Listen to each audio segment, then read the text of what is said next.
பெரம்பலூர் அருகே திருச்சி சென்னை தேசிய நெடுஞ்சாலையில் கட்டுப்பாட்டை இழந்த கார் புளியமரம் மீது மோதிய விபத்தில் 2 வயது சிறுமி உட்பட ஒரே குடும்பத்தைச் சேர்ந்த 3 பேர் உயிரிழந்துள்ளனர். இது தொடர்பான கூடுதல் விவரங்களை வழங்குகிறார் செய்தியாளர் முருகேசன்.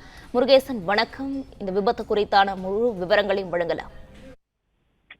கன்னியாகுமரி மாவட்டம் அகஸ்தீஸ்வரம் வட்டம் சூரங்குடி தெற்கு கிரிவலை பகுதியை சேர்ந்தவர் பாலபிரபு. 28 வயதான இவர் தனக்கு சொந்தமான மாருதி சுசுகி எஸ் பிரஷோ என்ற சிகப்பு நிற காரில் அவரது மனைவியும் சித்த மருத்துவருமான திருப்பூர் மாவட்டம் பல்லடம் வட்டம் இஞ்சிப்பட்டி பூசாரி தோட்டத்தை சேர்ந்தவருமான கௌரி, அவருக்கு 27 வயது. இவர்களது மகள் கனிகா மற்றும் கௌரியின் தந்தை கந்தசாமி ஆகியோருடன் கன்னியாகுமரியில நடைபெற்ற அந்த கோவில் திருவிழாவில் பங்கேற்று, அதாவது பாலபிரபுவோட சொந்த ஊரான கன்னியாகுமரியில நடைபெற்ற அந்த கோவில் திருவிழாவில் பங்கேற்று விட்டு அங்கிருந்து நேற்று இரவு அதே காரில் புறப்பட்டு சென்னை நோக்கி தேசிய நெடுஞ்சாலையில வந்திருக்கிறாங்க. கார் பெரம்பலூர் அருகே திருச்சி சென்னை தேசிய நெடுஞ்சாலையில பாடாலூர் பகுதியில் இருக்கிற பெருமாள் பாளையம் என்ற இடத்துல வந்தபோது அந்த காரை ஓட்டிய பாலபிரபு கண்ணெயர்ந்து தூங்கிட்டாரு.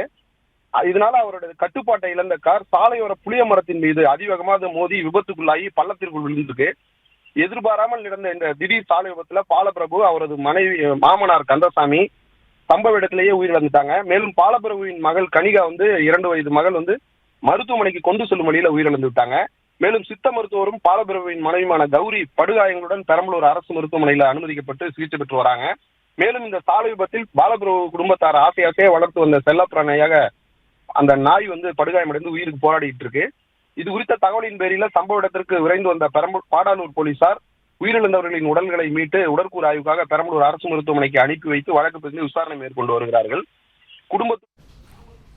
விவரங்களுக்கு நன்றி முருகேசன். பிளே ஸ்டோர் மற்றும் ஆப் ஸ்டோரில் இருந்து பாலிமர் செயலியை QR கோடு மூலம் பதிவிறக்கம் செய்யுங்கள். செய்திகளை உடனுக்குடன் பெறுங்கள்.